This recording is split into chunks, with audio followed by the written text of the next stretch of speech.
Hello everyone, I Sheetal Sharma, Assistant Professor in the Department of Humanities from the Bhopal School of Social Sciences, will be taking up today a very important political thinker, that is Kautilya. In order to help you understand Kautilyan political thought, its relevance in India's foreign policy and how can you apply it in understanding today's geopolitics, I have divided this module into two parts. So welcome to the very first part of this module. Before we begin, let us quickly go through the syllabus or content of today's class.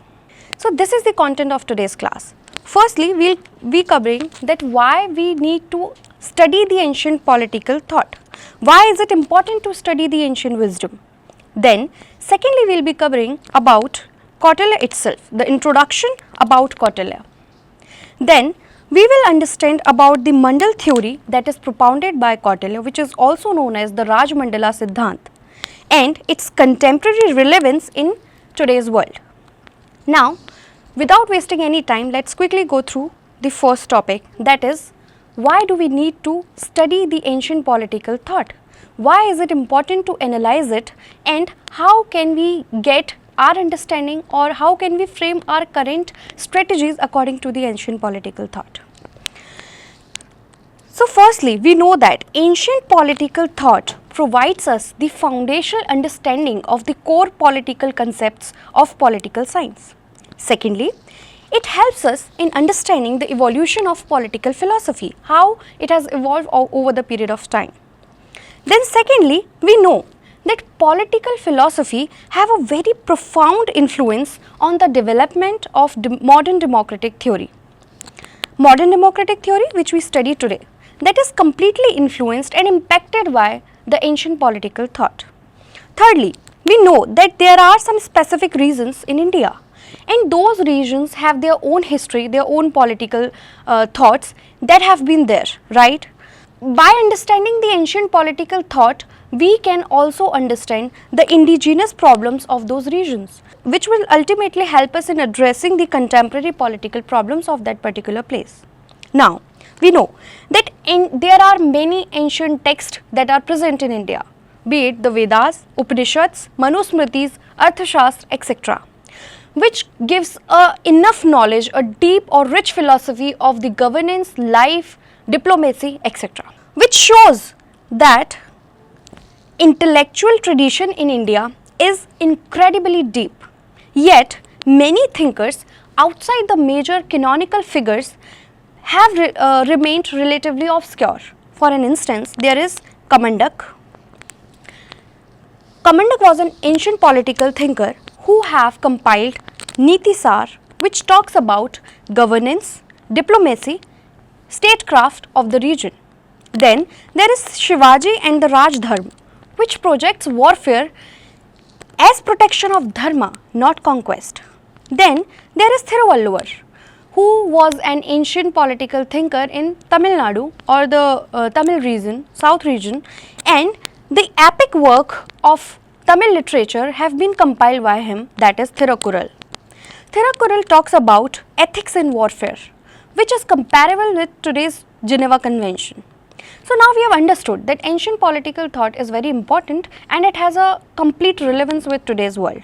Apart from the ancient political thought, we need to understand about military campaigns, which military campaigns of Mauryas, Guptas, etc., and also the naval might and maritime power projections of Cholas, which have been there in across Southeast Asia, which are very important. They gives us the insights of their strategies for contemporary strategies.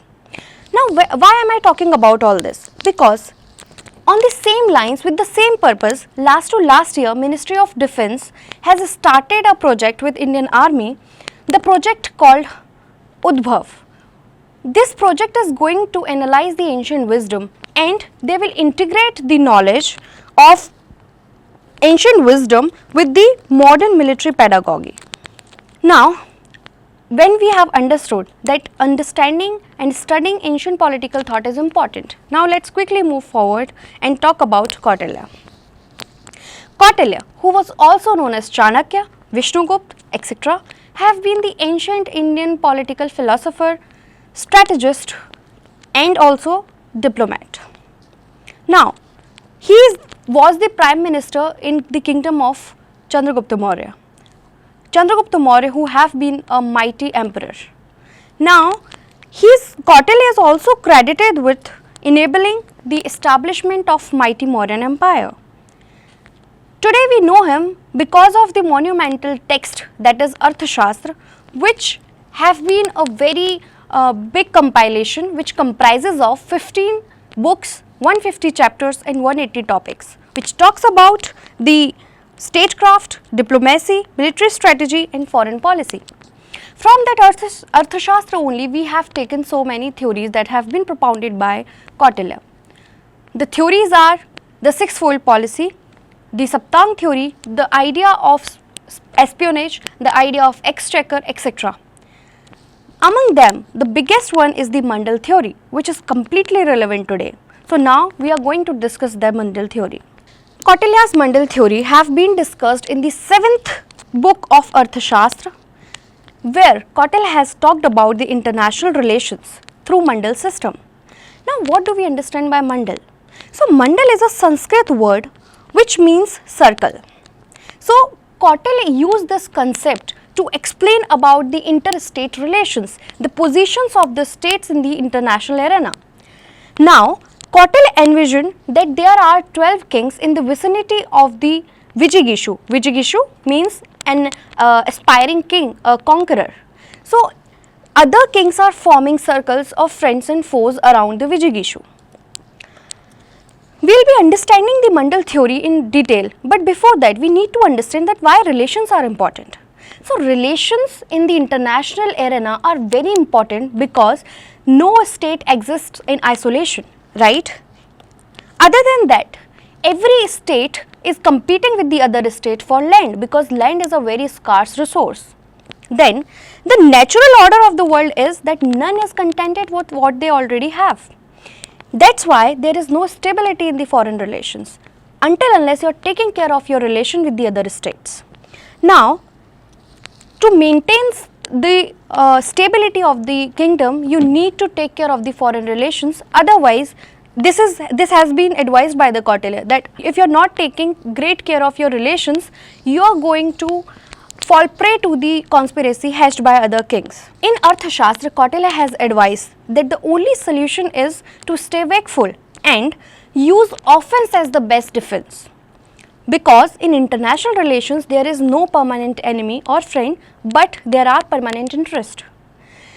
Now from this understanding only you can understand that how shrewd and realist Kautilya was and how timeless his thinking was. Now, we will be understanding the Mundal theory of Kautilya by giving some examples or maybe the pictographic representation also. Now, the doctrine of Mandal is a pictographic and geometrical representation of the geopolitics through concentric circles, where states are positioned strategically based on their interest and proximity with the Vijigishu. Now we need to understand that what Kautilya has exactly advised the king. From this picture you can see that there is this Vijigishu, the aspiring king. The immediate neighbor of the Vijigishu is considered Ari.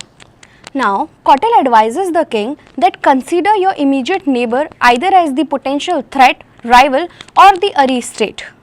You must be thinking that this is a very negative and pessimistic advice, but believe me, it is very pragmatic and practical.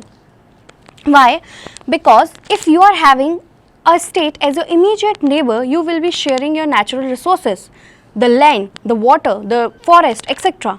And when it comes to talk about the distribution, there would always be the disputes, the conflicts, which would lead to the hostility and tensions and warfare. So that's why what has been advised by the Kautilya was very pragmatic and also timeless. Now, in the center Vijigishu is there, then immediately the Ari state is there. Now in the same fashion there is another king who is the immediate neighbor of the Ari, that is the Mitra. Kautilya has advised that Ari's Ari, the enemy of the enemy, is the friend of the Vijigishu. We have heard about the common adage that enemy's enemy is friend, which have been taken from here only. Now in the same fashion you can see that the first, third and so on circles are talking about the enemy or the hostile states. Then in the second, third and so on circles are the friendly states of the Vijigishu. This is how the Ari-Mitra equation has been pioneered by the Kautilya, and the chain of alliances building and counter alliances building have been advised by the Kautilya to the king. These are the few definitions of each and every word that have been used here, that is Vijigishu, who is the conqueror, then there is Ari, Ari is the enemy, then Mitra, that is ally, and then there is Ari-Mitra, it means enemy's ally. Then there is Mitra's Mitra. Other than these terminologies, two important terminologies are Udasin and Madhyama. Udasin refers to the neutral kingdom and Madhyama refers to the indifferent kingdom. So there must be some states in the vicinity of the king who would not choose either side of the international relations. Neither they are inside of the Vijigishu nor they are in the side of the enemy of the Vijigishu. Now Kautilya advises the king to take care of the Madhyama and Udasin, that if they are not forming the alliance with the king, at least they are not befriended by the enemy. That is very relevant. Even today we can see this in our close vicinity or the close international arena. We will be understanding it further with the help of few examples. Now we will be understanding the contemporary relevance of Mandal theory with the help of examples. So firstly, there is India-China-Vietnam relation. Now we know that China is our immediate enemy, that's why a strategic competitor, and according to Arthashastra, China is considered our Ari state, the enemy state.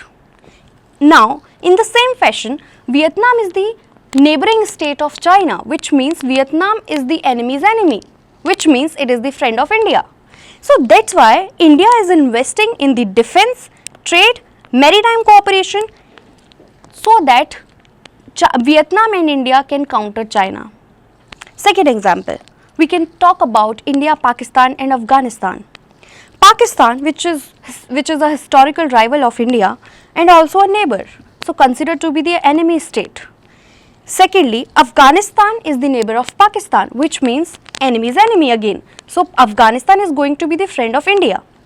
Now India is building infrastructure, that is Chabahar port, Salma dam and diplomatic ties, so that it can outflank Pakistan. We can take few more examples. There is Indian Ocean region. This is the example of Indian Ocean region. See in the map, this entire region is the Indian Ocean region. Now we know that in the entire Indian Ocean region, the China's string of pearls strategy have been seen. There are many examples to understand this particular strategy that China is forming. Now to counter that strategy of China, India is strengthening its relations with all the countries that are present there in the Indian Ocean region. For example, Sri Lanka, Maldives, Seychelles, Mauritius, etc. Similar thing can be seen that to counter the presence or assertiveness of the China in the Indo-Pacific region, we are forming ties with the Japan, Australia and US, and that's why this Quad has been formed, India, Japan, USA and Australia. Now one more example I would give, that is very recent, that India is forming its ties with Armenia, Greece and Cyprus. You must be thinking that these are very small countries and these are very far away from India. Then why India is forming alliances with these countries? Now see, recently Turkey and Azerbaijan have been forming nexus with Pakistan. Now you understand that Pakistan is our immediate neighbor. Turkey and Azerbaijan, just to influence the Pakistan or to impact Pakistan, they are supporting it, its stance regarding the Kashmir issue in United Nations. Now just to make sure that Turkey's enemies or the neighboring state, that is Cyprus and Greece, are friends with India, and Azerbaijan's immediate neighbor, that is Armenia, is also the friend of India. India is making so many ties, be it trade relations, be it military relations, and it has also sold its Pinaka rocket system, Swati radars and anti-tank missiles to Armenia, so that it can strengthen its relations with Armenia. Other than that, these countries have historic, Greece and Cyprus has historic tensions with Turkey. That's why India is also forming relations with them through military exercises, through strategic dialogues, etc. Now, we have understood through contemporary situations, examples, that how Mandal theories are still relevant. I would not say that they are doing everything according to the Mandal theory, but definitely if we will apply the Mandal theory in current scenario, we can understand each and everything regarding the international relations, the alliances and the counter alliances. Now, on concluding it, I would say that there are key takeaways. Firstly, that Kautilya's theory, even when it has been conceived a time ago, but still Kautilya's theory remaining a timeless strategic lens for analyzing power dynamics and alliance formations. Now, it offers a nuanced understanding so that you can understand the power dynamics, what are the relations that have been there, which country is aligning with which other country and why they are forming those alliances. And that's why it highlights the importance of strategic relations and calculated diplomacy. Now, though it has been conceived a time ago, the principles of Mandal theory continues to resonate in modern geopolitical discourse. And that's why it is reflecting the timeless wisdom and realistic wisdom of Chanakya, how pragmatic advices he has given to the king, which can be applied even today. Thank you so much. In the next module or the next part of this module, we will be covering the other important theories, other significant theories of Kautilya. Thank you.